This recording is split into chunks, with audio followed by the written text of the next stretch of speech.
ভারতের সঙ্গে আর কোনো অন্যায় আপোষ নয়, জানালেন হাসনাত।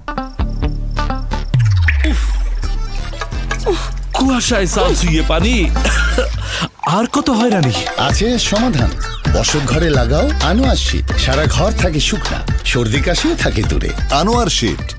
ভারতের সঙ্গে আর কোনো অন্যায় আপোষ হবে না বলে জানিয়েছেন বৈষম্য বিরোধী ছাত্র আন্দোলনের সমন্বয়ক হাসনাত আব্দুল্লাহ। সোমবার রাত 10টার দিকে সামাজিক যোগাযোগ মাধ্যম ফেসবুকে এক স্ট্যাটাসে তিনি কথা বলেন। হাসনাত আব্দুল্লাহ বলেন, গত 50 বছরে বাংলাদেশ ভারতের সঙ্গে আপোষ, আত্মসমর্পণ ও নতজানু আলোচনার মাধ্যমে সম্পর্ক স্থাপনের চেষ্টা করেছে, কিন্তু ফলাফল বেশিরভাগ ক্ষেত্রে হতাশাজনক, বিশ্বাসঘাতকতা, শোষণ এবং আমাদের সার্বভৌম অধিকারের প্রতি অবহেলা।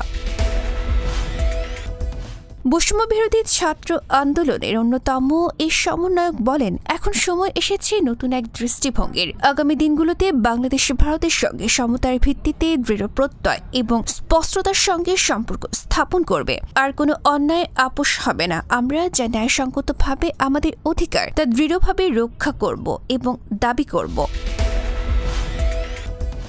বাংলাদেশ ভারতের ছায়ায় নয়, বরং আত্মবিশ্বাসী ও সক্ষম অংশীদার হিসেবে অথবা প্রয়োজন হলে দৃঢ় প্রতিদ্বন্দ্বী হিসেবে দাঁড়াতে চায়। আমাদের সার্বভৌমত্ব এবং স্বার্থ অদলযোগ্য এবং এগুলো রক্ষায় আমরা প্রয়োজনীয় পদক্ষেপ নিতে প্রস্তুত।